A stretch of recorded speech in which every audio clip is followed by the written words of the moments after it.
Hey everyone, Aaron here. Welcome to another surprise attack review. Today we'll be looking at the series Broken Blade. But wait, at the bottom that says part 1 of part 6. What does this mean? That sounded so corny. So anyways, what's going to happen essentially is I'm going to give you guys the really short version of this, as short as I can make it. I am reviewing each part of Broken Blade because it is a movie series more so than an actual regular series. I mean, there is an anime series of 12 episodes, but I hear that's really bad compared to the movies. I'm going to be reviewing each movie over the course of every week. I'm going to have upload another part of the movie. So part 1 will be out this week, part 2 will be out next week, part 3 will be out next week. Almost do what I did with Evangelion, because I watched that whole series in a row, and I wanted to give you guys some time to watch each one. Now, the reason for this though is also because even though that you could technically call it a regular anime series if you fuse all the episodes together, because it is only like maybe 6 hours long in total, a lot of the movies are more so a lot of information based concepts here and there. So I really want to give you guys some time so I can spoil like certain parts of the movies and talk about them and kind of analyze them and give you guys some feedback more so. Now on the last part of the 6-part movie review and stuff, what I'm actually going to do is I'm going to have 2 scores on that. I'm going to have the actual aggregate score for all of 6 movies together, and I'm going to have the last review for the last movie also. So I'll explain more with that actual review when I get up to that. But anyways, guys, let's talk about the series because I don't want to waste your time. So, Broken Blade is actually a pretty interesting mecha done by Production IG, and I'll tell you guys right now, it is freaking cool. Now, the concept of that is that in this day and age, in this world, there is no oil and gas. No society has never seen that. More so, what they have seen, though, is that people can manipulate the mineral known as quartz. And they can actually use it for everything. They can use it for cooking, they can use it for driving vehicles, but namely, they use it for things called golems, which are actually what they use for defensive and warlike means.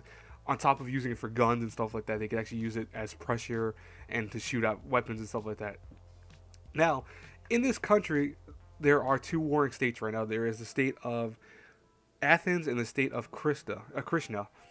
Now, both of these states are going against each other. Really, Krishna is taking more of a defensive measure. They really don't want to, per se, attack Athens, but Athens seems to want to take over them. And they also want to take over everyone that's kind of the big head honchos over there. So they want to kill off any royal blood, which kind of gets into our main concept. We have our 4 characters that are going to be the really kind of heavy focus of this, who are 4 childhood friends in high school, or essentially their school, which is academy. We have the main character, Rygaard Arrow, who is one of the few of billions probably that actually is unable to use quartz as a mineral. He can't manipulate it, which everyone else can. You have another character, Sigmund, who is the girl of the group. She is actually the science one. She's the one that knows everything about golems, and she really loves studying them and stuff like that. You have then Hodar, who's actually the king of the kingdom of Krishna. And then you got Zes, who actually works as a soldier for the kingdom of Athens, who's actually the one coordinating attacks on Hodor and his kingdom. Now, what's really cool about them being a friend, and why I mentioned, namely also one of them being a girl, is that there are various things that play out into here that usually are typical of anything with friends, and the kind of love triangles, the issues of that, the stuff like that. That really doesn't play out here. That's what's funny about this. I almost kind of led you on thinking, oh, that's good. That's what this could be about. That does not happen. You almost think though that oh, there's the girl and there's the 3 guys. Oh, that must mean that one of them loves the other one and the other one doesn't love that one. That doesn't happen here, actually. So far, what we have here is that they were all good friends, but they just were separated by both time, money, and various other things. Like Rygaard couldn't afford his schooling anymore, so he had to drop out of school. Unlike the other 2, the other ones got more so into the kingdoms. Sigurd married Hodar, and they both became, king and queen of the kingdom of Krishna. Now, Rygaard, though, does have a big role in this, even though he seemingly should not, even though he is the main character.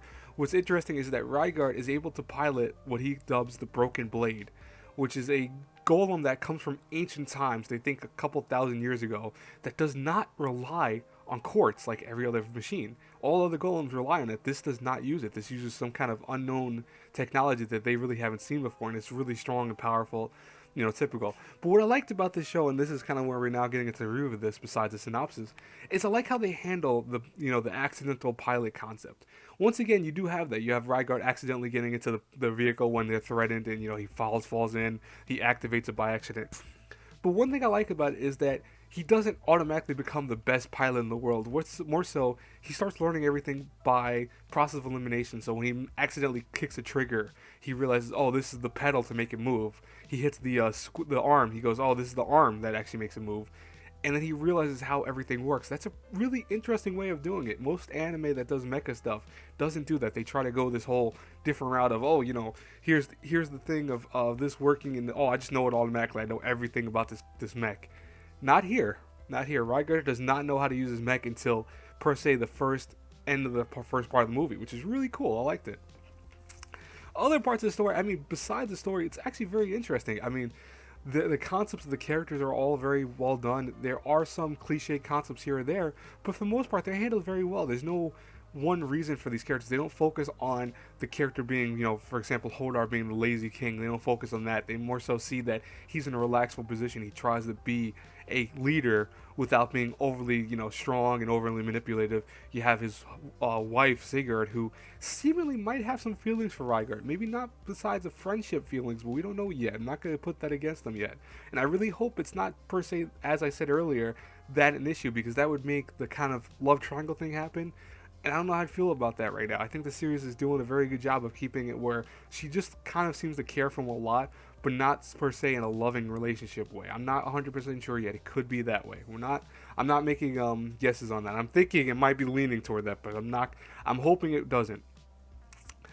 But one thing that's really cool, again, is all the friends and all the concepts of how the friends are handled. I think it's really well done. I also like the kind of mecha design. I think that the animation in this anime in general is very nice, but even the art in general is really, really cool. It looks very unique and very different. These robots kind of look like a little bit of mixture of Gundam, but more so a kind of Evangelion type look, where they aren't trying to be anything that is the typical mech design, if that makes any sense. Like, they don't look like Evangelions. I'm not trying to say that they do look like that.